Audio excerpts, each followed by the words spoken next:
আসসালামু আলাইকুম। আজ 24শে জুন 2026 বুধবার। শুরু করছি চেঞ্জ টিভি প্রতিদিনের গল্প অনুষ্ঠান।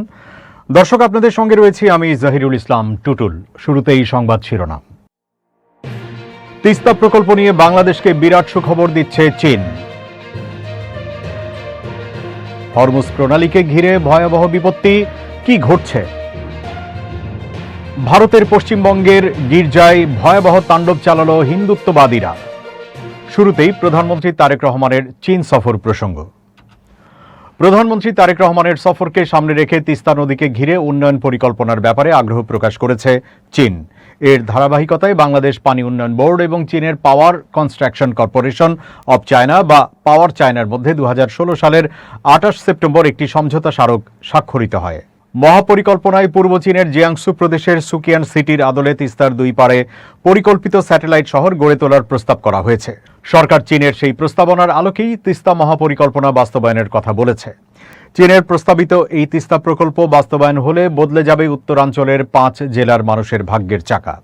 প্রকল্পটি বাস্তবায়ন হলে ভারত থেকে বাংলাদেশকে অতিরিক্ত পানি আর প্রয়োজন পড়বে না। নদীর গভীরতা প্রায় 10 মিটার বাড়বে। বন্যার পানি প্লাবিত হয়ে ভাসবে না গ্রামগঞ্জের জনপদ। সারা বছর নৌ চলাচলের মতো পানি সংরক্ষণের ব্যবস্থা রাখা যাবে।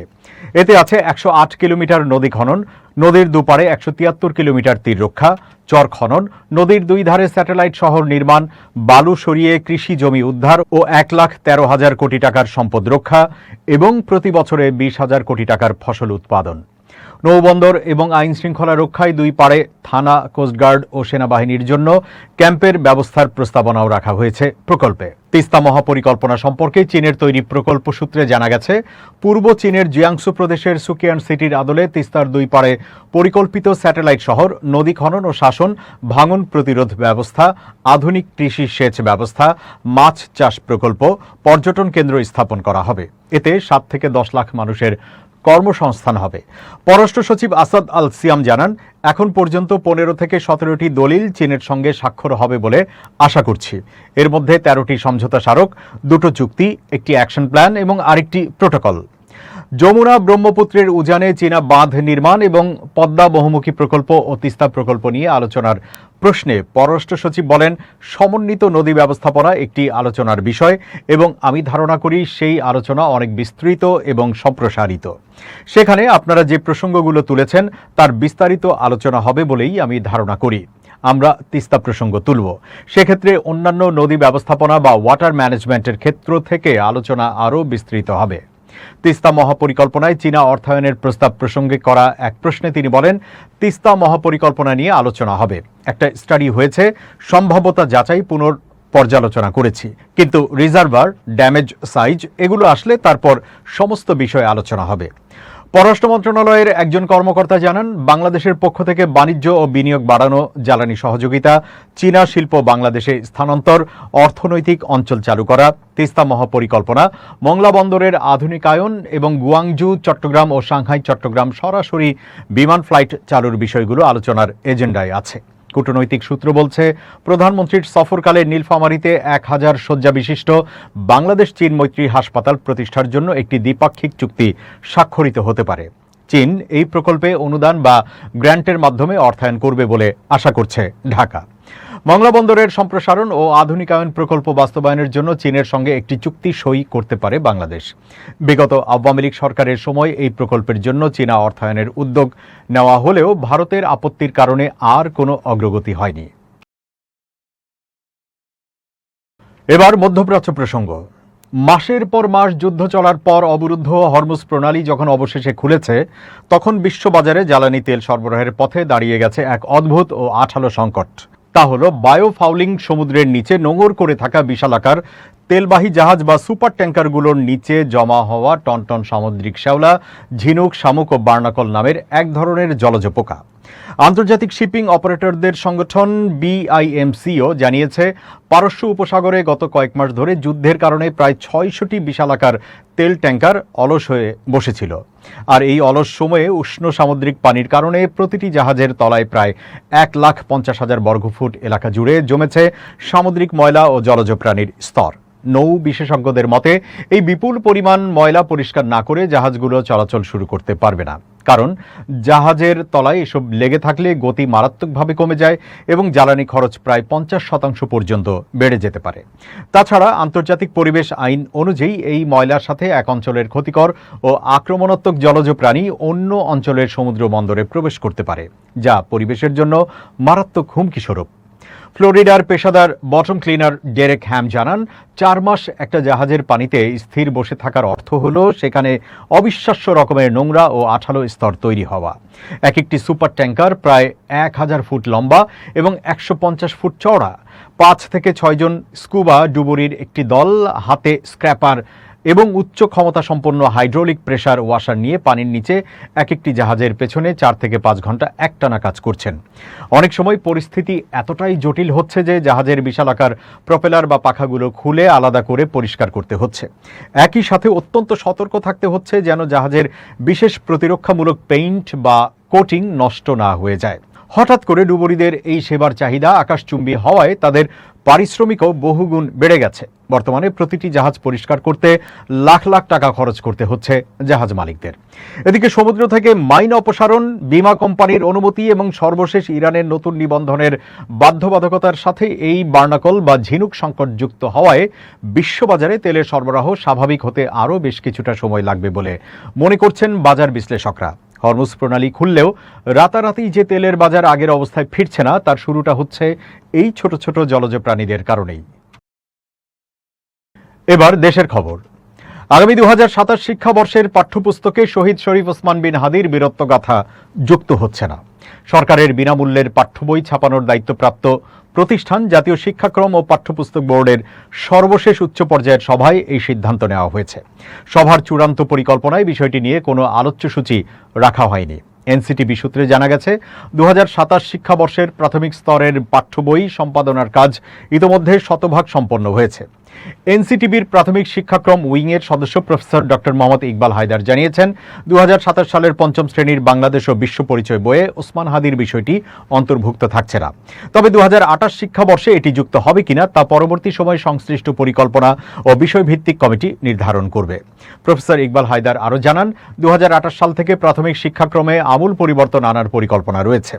তখন পাঠ্য বইয়ে নতুন কোনো বিষয় যুক্ত বা বাদ দেওয়ার সিদ্ধান্ত নেওয়া হবে। বর্তমানে প্রাথমিকের 1ম থেকে 5ম শ্রেণী পর্যন্ত 36টি বইয়ের সম্পাদনা শেষ হলেও সরকারের ঘোষণা অনুযায়ী 4র্থ শ্রেণীর নতুন 2টি বইয়ের কাজ বাকি রয়েছে, যা আগামী 10 আগস্টের মধ্যে শেষ করার লক্ষ্যমাত্রা নির্ধারণ করা হয়েছে। তবে 2027 সালের পাঠ্য বইয়ে বেশ কিছু গুরুত্বপূর্ণ পরিবর্তনের সিদ্ধান্ত চূড়ান্ত হয়েছে। এর মধ্যে 9ম 10ম শ্রেণীর বাংলা সাহিত্য বইয়ে শহীদ রাষ্ট্রপতি জিয়াউর রহমানের লেখা একটি জাতির জন্ম ও স্বাধীনতা যুদ্ধের স্মৃতি শীর্ষক 2টি প্রবন্ধের আলোকে নতুন পাঠ অন্তর্ভুক্ত করা হচ্ছে। এছাড়া 5ম শ্রেণীর বাংলাদেশ ও বিশ্ব পরিচয় বইয়ের আমাদের স্মরণীয় নেতা অংশে পূর্বের 4 নেতার সঙ্গে শহীদ রাষ্ট্রপতি জিয়াউর রহমান ও বেগম খালেদা জিয়ার জীবনী যুক্ত করা হচ্ছে। সংশ্লিষ্ট সূত্র মতে 2028 সালের 5ম শ্রেণীর বাংলা বইয়ের আমরা তোমাদের ভুলব না অধ্যায়ে তিতুমির, প্রীতিলতা, ওয়াদ্দেদার, নূর হোসেন, আবু সাইদ ও মুগ্ধর আত্মত্যাগের বর্ণনার মতো করে শরীফ ওসমান বিন হাদিকেও অন্তর্ভুক্ত করার একটি প্রাথমিক চিন্তা রয়েছে। তবে এ বিষয়ে চূড়ান্ত সিদ্ধান্ত নেওয়ার এখতিয়ার কেবল বিষয়ভিত্তিক কমিটির হাতেই থাকছে। কার্যক্রম নিষিদ্ধ বাংলাদেশ আওয়ামী লীগের 77তম প্রতিষ্ঠা বার্ষিকী কেন্দ্র করে সম্ভাব্য নাশকতা, বিশৃঙ্খলা কিংবা বেআইনি মিছিল, শোডাউন প্রতিরোধে গোপালগঞ্জে সতর্ক অবস্থানে রয়েছে পুলিশ ও সেনাবাহিনী। ফলে আওয়ামী লীগের শক্ত ঘাঁটি হিসেবে পরিচিত জেলাটির শহর এলাকায় দলটির নেতাকর্মীদের দৃশ্যমান উপস্থিতি দেখা যায়নি। 23 জুন সকাল থেকেই শহরের বিভিন্ন গুরুত্বপূর্ণ মোড়ে ও স্থানে আইনশৃঙ্খলা বাহিনীর সদস্যদের টহল ও অবস্থান লক্ষ্য করা যায়। সকালের দিকে শহরে যানবাহন চলাচল স্বাভাবিক ছিল।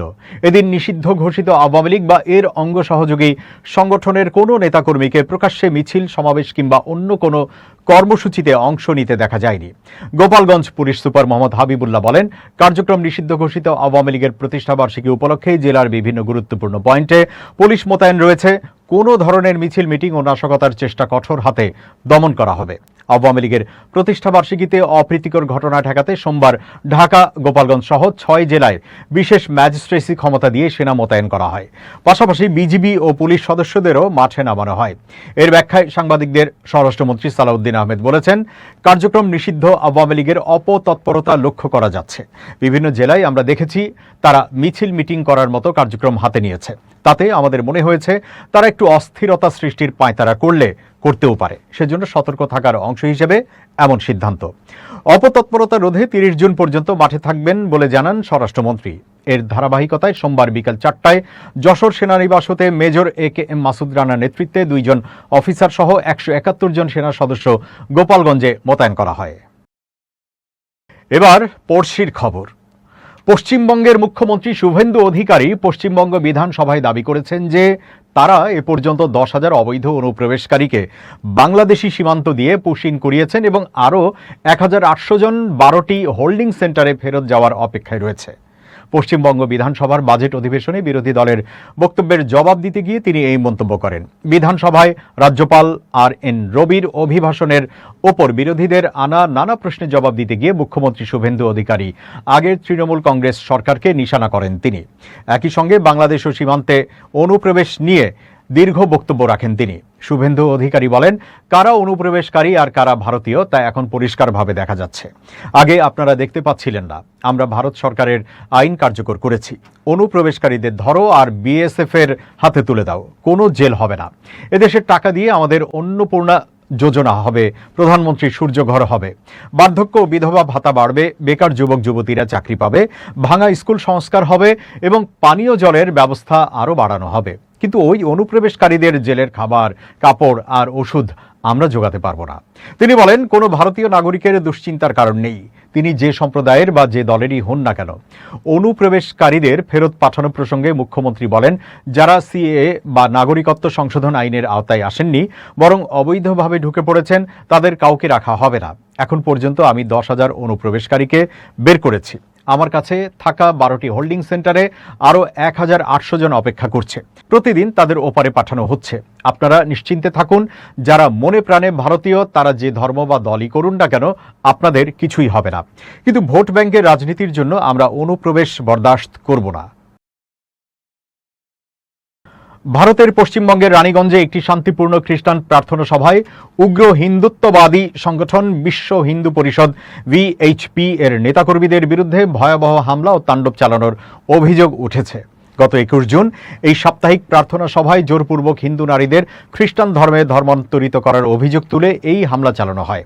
ঘটনার একটি ভিডিও ফুটেজে দেখা গেছে হামলাকারীরা প্রার্থনায় অংশ নেওয়া সাধারণ মানুষের হাত থেকে জোরপূর্বক বাইবেল কেড়ে নিচ্ছে এবং কয়েকজন উপাসককে শারীরিকভাবে লাঞ্ছিত করছে। এ সময় তারা উগ্র ধর্মীয় স্লোগান দিতে থাকে। হামলাকারীদের একজন চিৎকার করে বলতে থাকে, এই বাইবেলের লোভ দেখিয়ে তারা হিন্দু নারীদের ফুসলিয়ে খ্রিস্টান বানাচ্ছে। বিশ্ব হিন্দু পরিষদ এবং বজরং দল বেঁচে থাকতে বাংলায় এসব কাজ চলতে দেওয়া হবে না।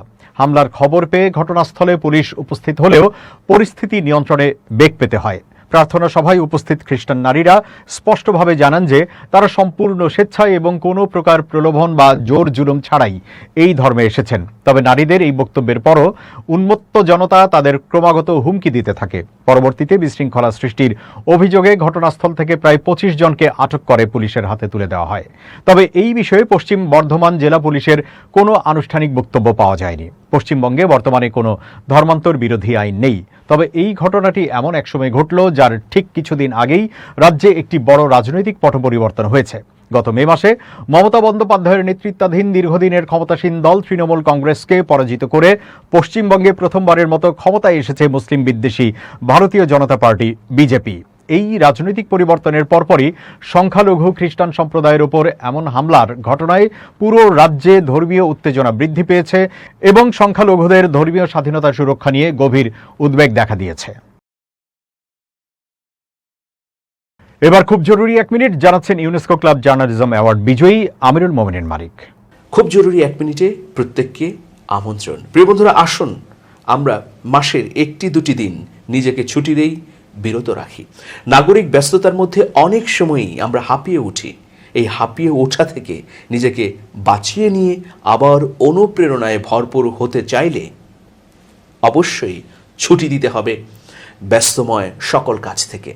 মাসের দু একটি দিন যদি আপনি এই চর্চাটা করেন তাহলে আপনার লাভ হবে, আপনি নতুন করে উদ্যম ফিরে পাবেন, অনুপ্রাণিত হবেন সেই একদিনের ছুটি থেকে।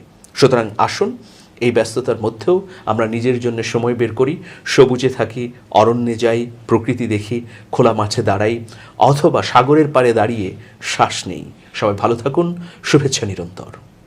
দর্শক, শেষ করছি চেঞ্জ টিভি প্রতিদিনের গল্প অনুষ্ঠান changetv.press, বাংলাদেশের ইউটিউব জার্নালিজমের অগ্রদূত।